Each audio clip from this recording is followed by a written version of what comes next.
అందరికీ నమస్కారం. Welcome to అమ్మ చెప్పే కథలు. ఇవాళ మనం చెప్పుకోబోయే కథ పేరు కృతజ్ఞత. అనగనగా మాధవపురం అనే ఊరుంది. ఆ ఊరిలో ఒక అతనున్నాడనమాట. అతని పేరు రామదాసు. రామదాసు హరికథలు చెప్పుకుంటూ బ్రతికేవాడు. రామదాసు ముసలివాడు అయ్యాడు.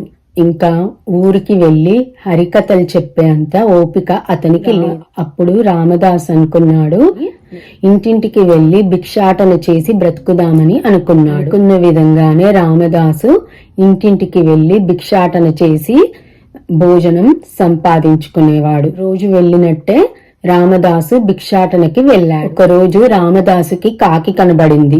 ఆ కాకి కావు కావమని అరుస్తుంది. అప్పుడు రామదాసు కాకి దగ్గరికి వెళ్లి చూశాడు. వెళ్లి చూస్తే ఆ కాకి కాలుకి గాయమైంది. అప్పుడు రామదాసు అనుకున్నాడు, ఓహో దీని కాలికి గాయమైంది కదా, అందుకే అరుస్తుందేమో అని అనుకొని ఆ కాకిని రామదాసు ఇంటికి తీసుకెళ్లి కొన్ని ఆకులతో రామదాసు ఆ కాకి కాలుకి కట్టు కట్టాడన్నమాట. అలా 4 రోజులు కట్టు కట్టాక కాకికి గాయం పోయింది. ఇప్పుడు మెల్లమెల్లగా నడవగలుగుతుంది. అయినా కాకి వెళ్ళిపోవట్లేదు.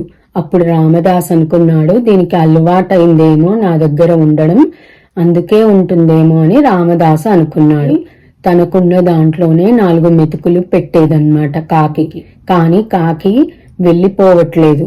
అప్పుడు రామదాస్ అనుకున్నాడు, ఇది 4 రోజుల నుంచి నా దగ్గర ఉంటుంది కదా, దీనికి అలవాటైంది నా దగ్గర ఉండడం, అందుకే ఉంటుందేమో అని రామదాసు అనుకున్నాడు. ఎండలు బాగా కాస్తున్నాయి. రామదాసుకి భిక్షాటనకు వెళ్ళడానికి కూడా చాలా ఇబ్బంది అవుతుంది.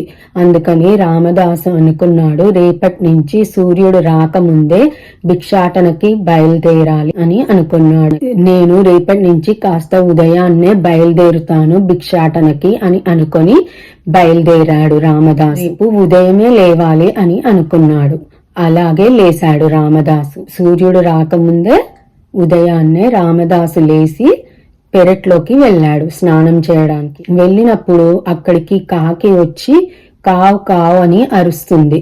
ఎందుకు అరుస్తుంది అని అనుకున్నాడు. మళ్ళీ ఒక అడుగు ముందుకు వేశాడు రామదాసు. మళ్ళీ కాకి కావు కావు అని అరిసింది. రామదాసుకి అర్థం కాలేదు. కళ్ళు ఇలా నలుచుకొని చూశాడు, ఎందుకు కాకి ఇలా అరుస్తుంది. రామదాసు కాలు ముందు ఒక పాము కనబడింది. అప్పుడు రామదాసుకి అర్థమైంది, ఈ కాకి అందుకే అప్పటి నుంచి ఆగకుండా కావు కావు అని అరుస్తుంది. రామదాసు కింద చూడగానే పాము కనబడింది.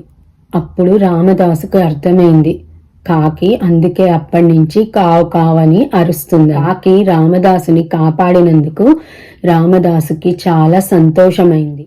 అప్పుడు కాకి ఎగిరిపోయింది. చేసిన సహాయానికి కాకి ఈ విధంగా కృతజ్ఞత చూపించిందని రామదాసు అనుకున్నాడు. కథ కంచికి మనం ఇంటికి. Please like, share and subscribe.